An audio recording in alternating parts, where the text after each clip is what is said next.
सदर जलसा बैरिस्टर साहब, मुअज़्ज़ज़ उलमाए किराम, काबिल एहतराम कायदीन दानिश्वरान कौम, मुअज़्ज़ज़ सामईन,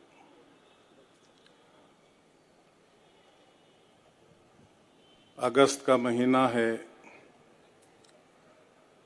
आज से 75 साल पहले 15 अगस्त को एक तवील जद्दोजहद के बाद आज़ादी की नेमत मिली। उसी की याद हर साल 15 अगस्त के मौके पर मनाई जाती है। और इस साल चूंकि आज़ादी को मिले हुए 75 साल मुकम्मल हो रहे हैं, इसलिए इस सिलसिले में थोड़ा सा और एहतमाम आप समझ रहे हैं कि किया जा रहा है।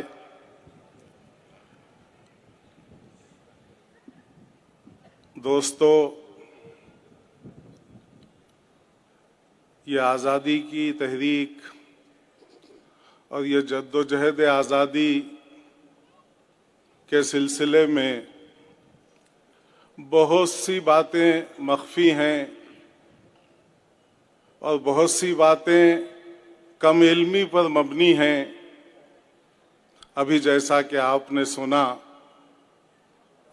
कि हिंदुस्तान की आज़ादी का आगाज सन 1857 से है।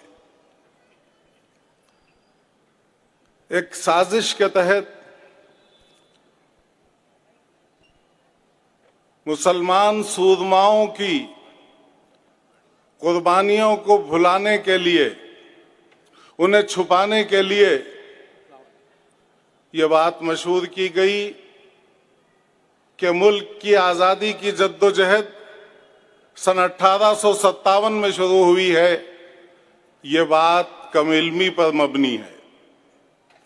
दूसरे तो छोड़िए, हमारे मुसलमान वो भी इससे वाकिफ नहीं है कि मुल्क की आज़ादी की तहरीक कब शुरू हुई, किन लोगों ने शुरू किया, किन हालात में शुरू हुई। मुल्क की आज़ादी की तहरीक का आगाज होता है सुल्तान टीपू सुल्तान शहीद रहमतुल्लाह अलैह की शहादत से।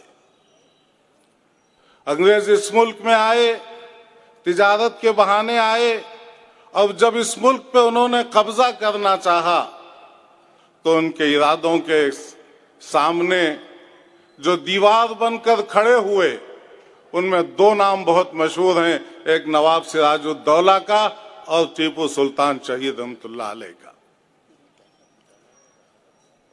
इनकी मौजूदगी में अंग्रेजों की यह हिम्मत नहीं हुई कि वो इसका तसव्वुर करें कि हिंदुस्तान पे उनका कब्जा है। टीपू सुल्तान रहमतुल्लाह अलैह की शहादत के बाद उनकी लाश पर खड़े होकर अंग्रेज ने कहा था कि आज हिंदुस्तान हमारा है, अब हमें हिंदुस्तान में कोई ताकत चैलेंज नहीं कर सकती। और ऐसे ही हुआ। टीपू सुल्तान रहमतुल्लाह अलैह की शहादत के बाद मुल्क के अंदर जो रजवाड़े थे, जो नवाब थे, उनसे इन्होंने जबर करके उन्हें अपना मुती और फरमाबरदार बना लिया। और जिन्होंने इनकी इताअत नहीं की, इनकी गुलामी पसंद नहीं की, उनके साथ जो अंग्रेजों ने सलूक किया है वो एक लंबी तारीख है जिसकी तफसील आज मुख्तसर वक्त में नहीं रखी जा सकती। उन्होंने इससे फरागत हासिल करके सन 1803 में, सन 1799 में टीपू सुल्तान शहीद रहमतुल्लाह अलैह की शहादत है। और 1803 में अंग्रेज ने दिल्ली में यह ऐलान किया कि खल्क खुदा की, मुल्क बादशाह सलामत का और हुकुम ईस्ट इंडिया कंपनी का, हुकूमत ईस्ट इंडिया कंपनी। यह ऐलान हिंदुस्तान में हुआ, उस वक्त हिंदुस्तान में शाह अब्दुल अजीज मुहद्दिस देहलवी रहमतुल्लाह अलैह, जो उस वक्त हिंदुस्तान के सबसे बड़े आलिम, बड़े बुजुर्ग अल्लाह वाले शाह वलीउल्लाह मुहद्दिस देहलवी रहमतुल्लाह अलैह के बड़े साहिबजादे, उन्होंने उसी दिल्ली से ऐलान किया कि आज हमारा मुल्क गुलाम हो गया। मुल्क की आजादी के लिए जिहाद मुसलमानों पर फर्ज है। मुसलमानों को इस मुल्क की आजादी के लिए अब जिहाद करना चाहिए, यह एक उन पर फरीजा है, मजहबी फरीजा है। यह ऐलान उस वक्त हिंदुस्तान की मजहबी दीनी सबसे बड़ी क़यादत की तरफ से था। और उस दौर में जो माहौल आज का है, आज से 150-200 साल पहले नहीं था।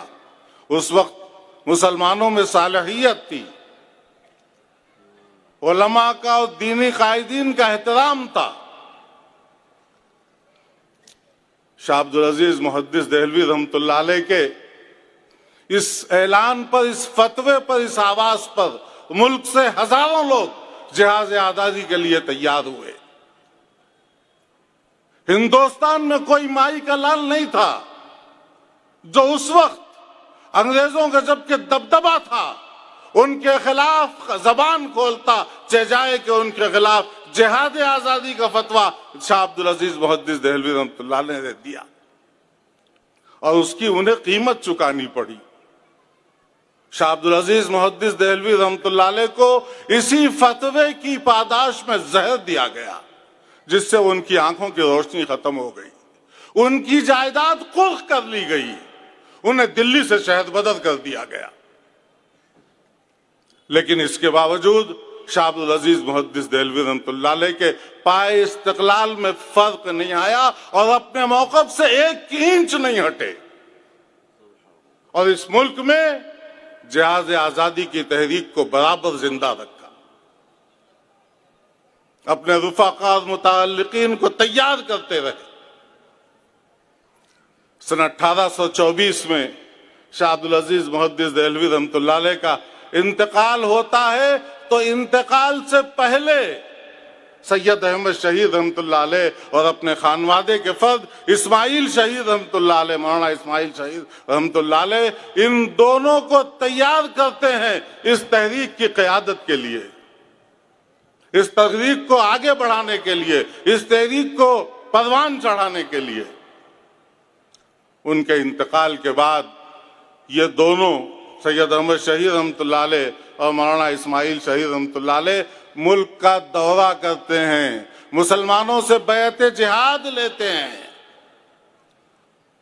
और दौरा करते हुए क्या सूरत हाल थी, एक झलक मैं आपको बता दूं कि जब ये हजरात गाजीपुर पहुंचे, वहां नवाब थे गाजीपुर के, उनकी खिदमत में जब पहुंचे तो वहां मुसलमानों से बैत ली, जो भी उनका निज़ाम था वो निज़ाम चलाया। उसके बाद नवाब साहब गाजीपुर के इन हजरात की खिदमत में हाजिर हुए और 1 लाख रुपया इस तहरीक के लिए और इस मिशन के लिए उन्होंने इन हजरात की खिदमत में पेश किया।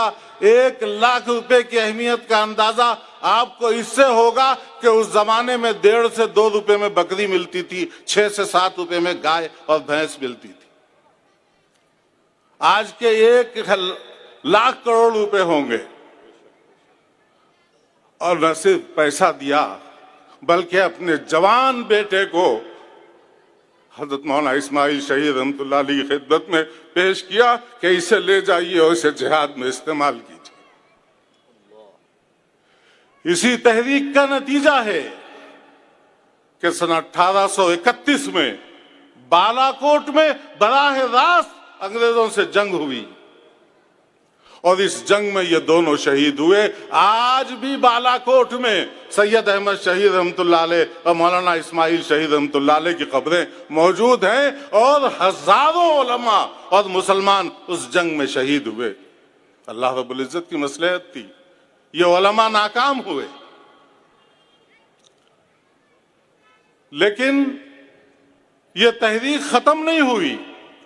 जो लोग बचे थे उन्होंने आपस आकर इनफिरादी मेहनत शुरू की और इस तहरीक में खालिस मुसलमान थे, उलमा थे और मुसलमान थे।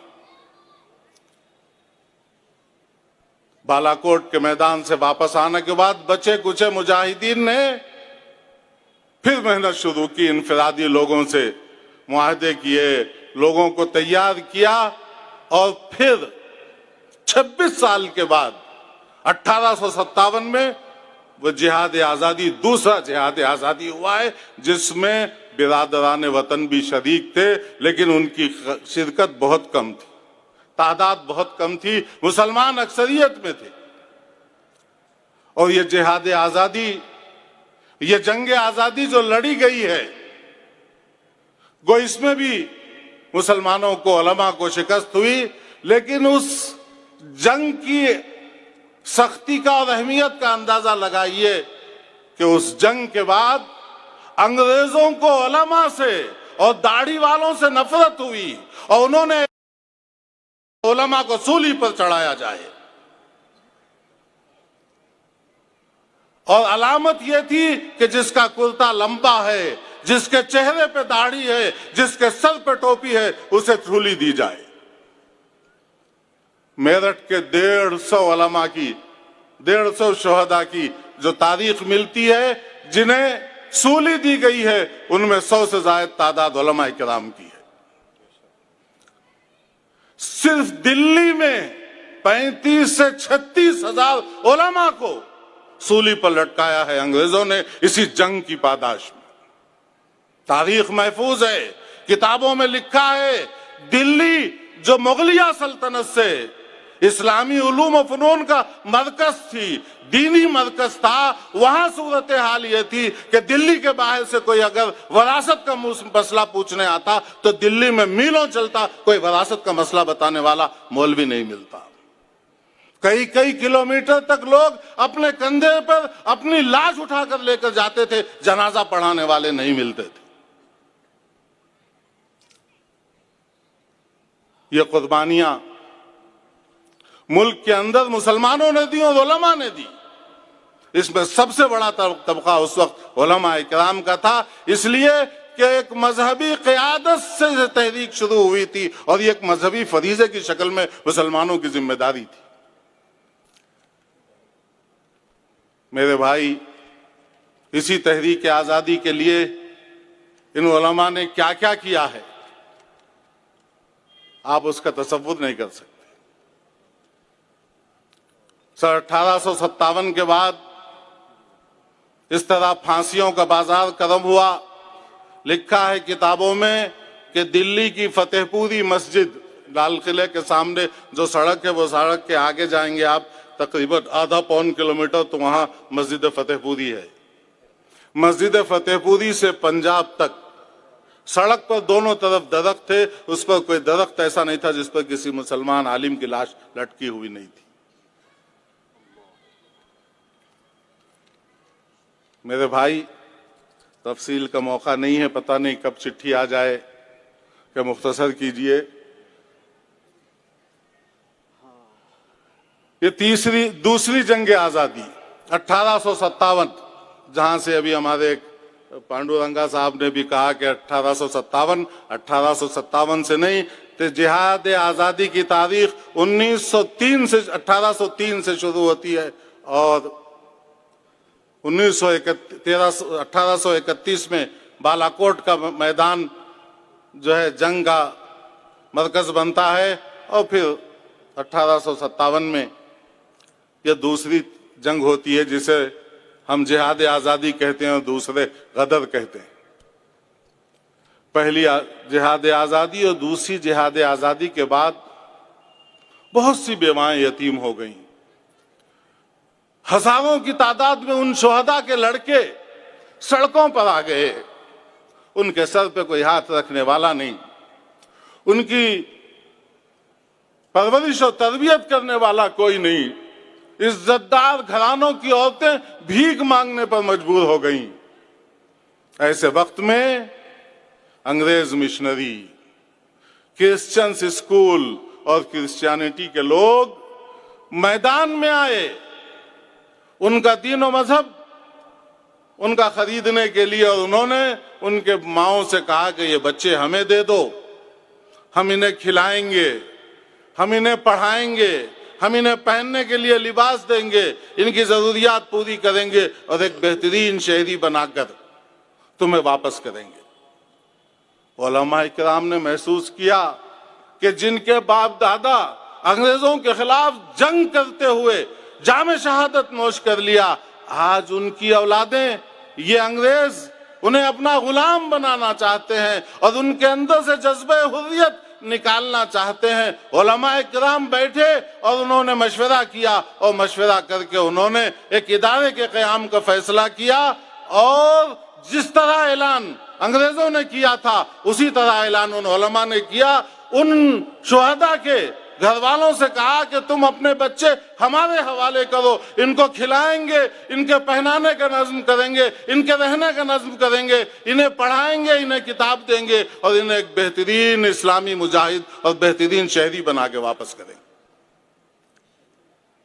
आप सोच सकते हैं कि अंग्रेज जिसकी सल्तनत में सूरज नहीं गुरूब होता था, जिसकी हुकूमत थी, और आज भी क्रिश्चियनिटी का और उनकी यूनियंस का आप निजाम जानते हैं, दौलत की कमी नहीं है, उस जमाने में भी कमी नहीं थी, वो ये कर सकते थे। लेकिन ये बोरिया नशीन उलमा दुआबे के, इनका तो हाल ये था कि सुबह को खा लिया तो शाम का है या नहीं है, शाम को खाया तो सुबह का है या नहीं है, कोई पता नहीं, कोई गारंटी। उन्होंने इतना बड़ा ऐलान किया, लोग परेशान थे, लेकिन उन्होंने इसी मकसद के लिए दारुल उलूम देवबंद को कायम किया और कौम को पैगाम दिया कि यह मदरसा अगर जिंदा रहा तो तुम जिंदा रहोगे, यह मदरसा जिंदा रहा तो तुम्हारा दीन जिंदा रहेगा, यह मदरसा जिंदा रहा तो इस मुल्क में तुम्हारी आने वाले नस्लें मुसलमान रहेंगी, और खुदा ना खास्ता यह मदरसा मिट गया तो फिर तुम्हारा मुस्तकबिल नादी। कौम ने उनके पैगाम को हाथों हाथ लिया और उस मदरसे की जितनी जरूरत थी कौम ने पूरा किया और आज तक पूरी कर रही है। हजरत नानोतवी रहमतुल्लाह अलैह ने मुजाहिदीन के तैयार करने की फैक्ट्री बनाया था और ये फरमाया था कि मसलहतन हमने इस पे इल्म का पर्दा डाल दिया है। तारीख में मौजूद है कि शेखुल हिंद अलैहिर्रहमा की जिहाद आजादी के सिलसिले में उनकी तगोदो और उनकी कुर्बानियां और उनकी जद्दोजहद अंग्रेज तक पहुंचती थी। अंग्रेज ने दारुल उलूम की इंतजामिया से ये कहा कि महमूदुल हसन की ये कोशिशें अंग्रेजों के खिलाफ, ये जद्दोजहद, ये हम इसे अच्छा नहीं समझते। दारुल उलूम के जिम्मेदारों को दफे अल्फाज में धमकी दी गई।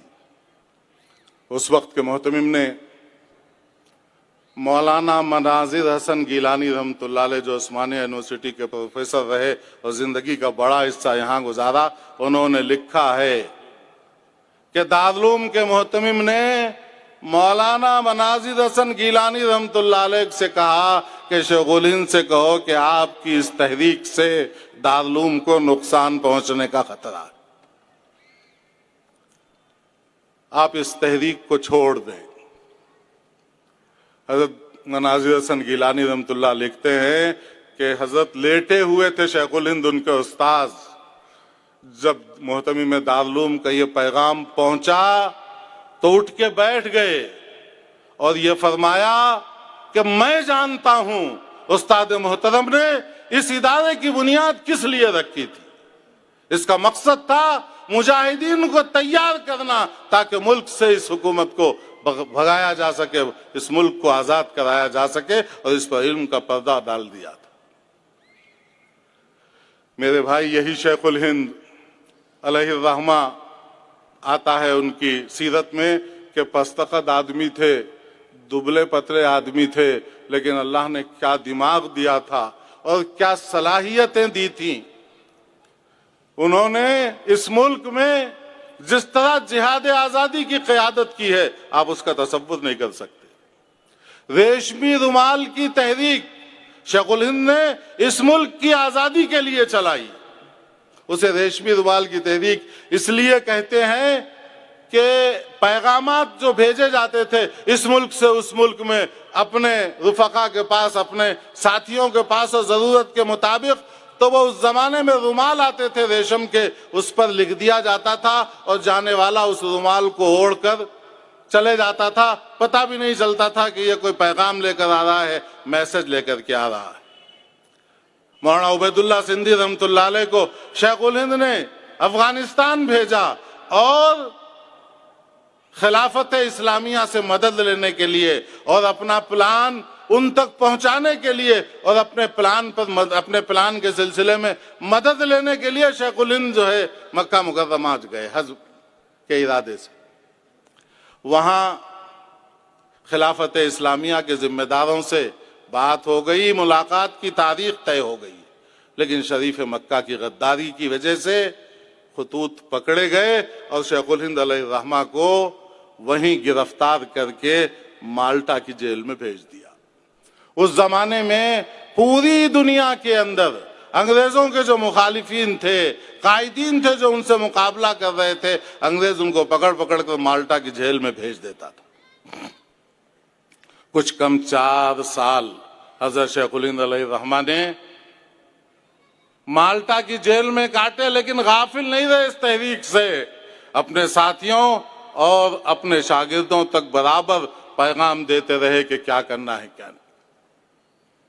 जब महसूस हुआ कि शेखुल हिंद की रिहाई करीब है और अब एक प्लेटफॉर्म चाहिए, हालात बदल गए हैं जमाने के, एक प्लेटफॉर्म चाहिए, तो उसके लिए उनके आने से पहले जमीयत उलमा हिंद का क़याम 1919 में अमल में आया। और आप देखेंगे मकसद और मकसूद शेखुल हिंद हैं। दुनिया में तहरीकें और जमातें बनती हैं, तो जब जमात बनती है तो उसके लिए मुस्तकिल सदर मुंतखब किया जाता है, लेकिन जमीयत उलमा के क़याम के मौके पर मुस्तकिल सदर मुंतखब नहीं किया गया।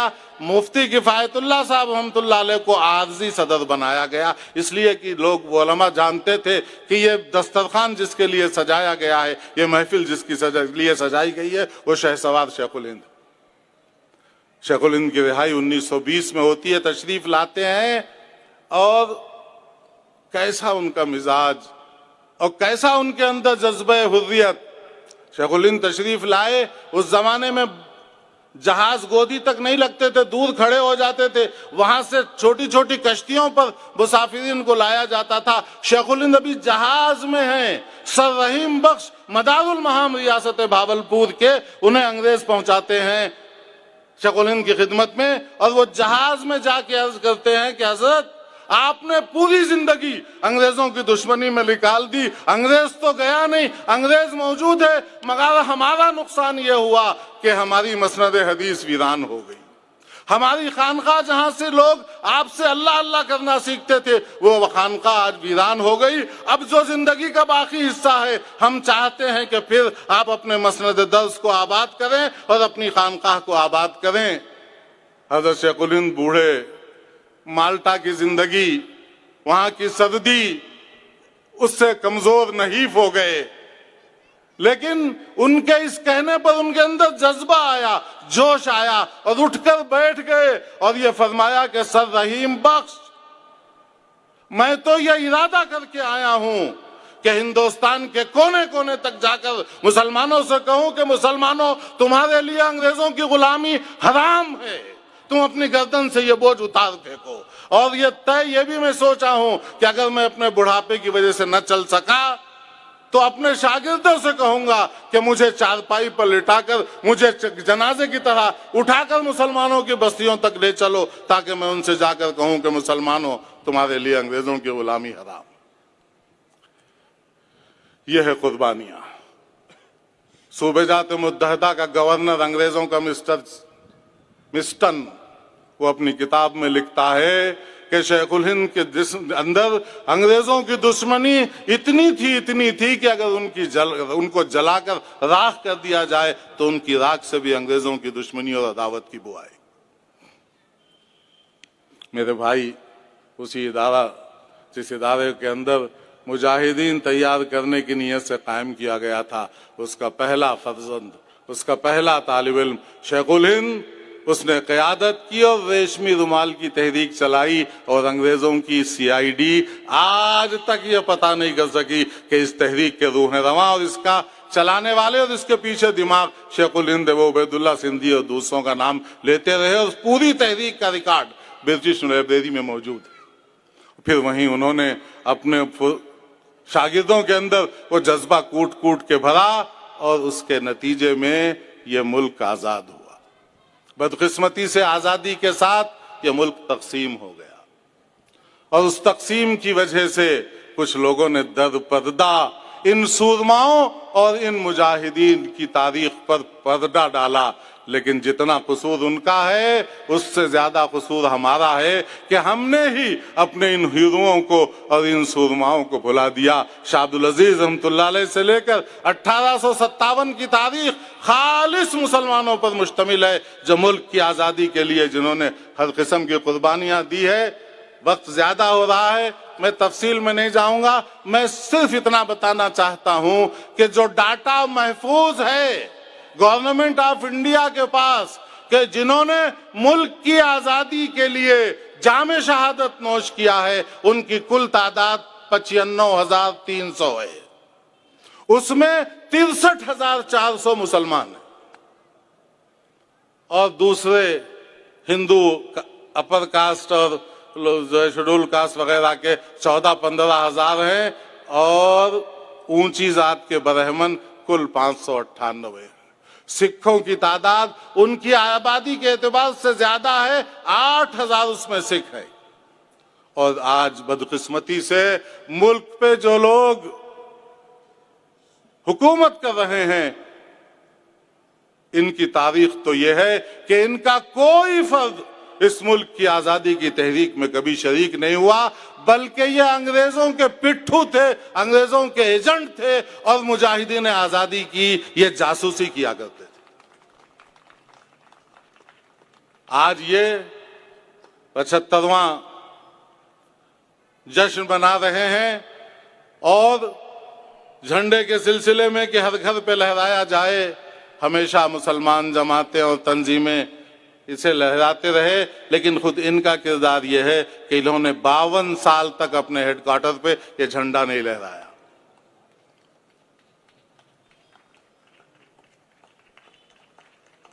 एक दफा कुछ लोग झंडा लेकर इनके दफ्तर में घुस गए तो इन्होंने उनके खिलाफ नागपुर हाई कोर्ट में केस जो है चलाया, उन्हें मुजरिम करार दिया। आज वही लोग झंडे के सिलसिले में इस किस्म के जज्बात का इजहार कर रहे हैं। ये कुर्बानी सबसे ज्यादा मुसलमानों की। याद रखिए, जिस कौम को उसके माजी का पता ना हो वो मुस्तकबिल में सही फैसला नहीं कर सकता मुस्तकबिल के बारे में, और उसके अंदर वो एतमाद नहीं हो सकता जिसे माजी की तारीख मालूम हो। उसके अंदर जो एतमाद होगा और वो मुस्तकबिल के लिए सही रास्ता चुन सकेगा। मैं मुबारकबाद देता हूं बैरिस्टर साहब को और इनकी जमात को और उनके रुफाका को कि उन्होंने इस सिलसिले को शुरू किया है। और मुझे उम्मीद है कि ये इसी साल नहीं बल्कि हर साल मुल्क के हर इलाके में, मुल्क के हर कोने में जिहाद आजादी के सिलसिले में बिरादरान वतन की और मुसलमानों की तारीख दोहराई जाए, ताकि मुसलमानों को पता चले और गैरों को भी पता चले। और ये जो पर्दे डाले गए हैं, ये पर्दे उठे और हकीकत लोगों के सामने आए। गाहे गाहे बाज खां किस्से पारीना रा, ताजा खाही दाश्तन गर्दा घाए सीना रा। अल्लाह ताला हम मुसलमानों को इसकी तौफीक दे कि हम अपने इन अकाबिर की, इन उलमा की और मुजाहिदीन की तारीख को पढ़ें और दूसरों तक इस पैगाम को पहुंचाएं, ये वक्त का तकाजा है। अल्लाह पाक हमें इन वक्त के तकाज़ों को पूरा करने की तौफीक अता फरमाए। व आखिरु दावाना अल्हम्दुलिल्लाहि रब्बिल आलमीन। ये थे मौलाना मुफ्ती